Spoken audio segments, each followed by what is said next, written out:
ఈ వీడియోలో UPSC సీసాట్లో arithmetic నుంచి రీజనింగ్ నుంచి ఏ టాపిక్స్ అడుగుతారో చెప్తాను చూడండి. ఇక్కడ చూడండి, మనకి యూపీఎస్సీ అంటే ఏంటి అంటే యూనియన్ పబ్లిక్ సర్వీస్ కమిషన్. ఇది ఒక బోర్డు. ఈ బోర్డు ఎవ్రీ ఇయర్ కూడాను మనకి సివిల్ సర్వీసెస్ ఎగ్జామ్స్ని కండక్ట్ చేస్తుంది. దానిలో మనకి జిఎస్ పేపర్ 2లో మనకి యాప్టిట్యూడ్ రీజనింగ్కి సంబంధించిన పేపర్ ఉంటుంది.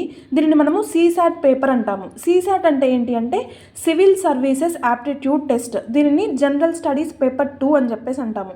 జిఎస్ పేపర్ 1లో మనకి జనరల్ స్టడీస్ సబ్జెక్ట్స్ ఉంటాయి, లైక్ జియోగ్రఫీ, పాలిటీ, ఎకానమీ ఇలాంటి సబ్జెక్ట్స్ ఉంటాయి. ఈ సీసాట్లో మనకి aptitude, reasoning, English, reading comprehension, reasoning, aptitude ఈ 3 టాపిక్స్ నుంచి మనల్ని ఎగ్జామ్లో క్వశ్చన్స్ అడగడం జరుగుతుంది. ఈ సీసాట్ మనకి టోటల్గా 200 మార్క్స్కి ఉంటుంది. ఎన్ని క్వశ్చన్స్ ఉంటాయి అంటే 80 క్వశ్చన్స్ ఉంటాయి. Each question carries 2.5 marks. Negative marking కూడా ఉంటుంది. ఏదైనా ఒక క్వశ్చన్ని రాంగ్ పెడితే 1/3 మార్క్స్ అంటే ఏంటి అంటే 0.83 మార్క్స్ కట్ అయిపోతాయి. ఇఫ్ ఇన్ కేస్ మీరు ఏ క్వశ్చన్ని అటెంప్ట్ చేయనట్లయితే ఆ క్వశ్చన్కి 0 మార్క్స్ అంటే నెగిటివ్ మార్క్స్ అనేవి ఉండవు. ఇది క్వాలిఫైయింగ్ పేపర్ అంతే.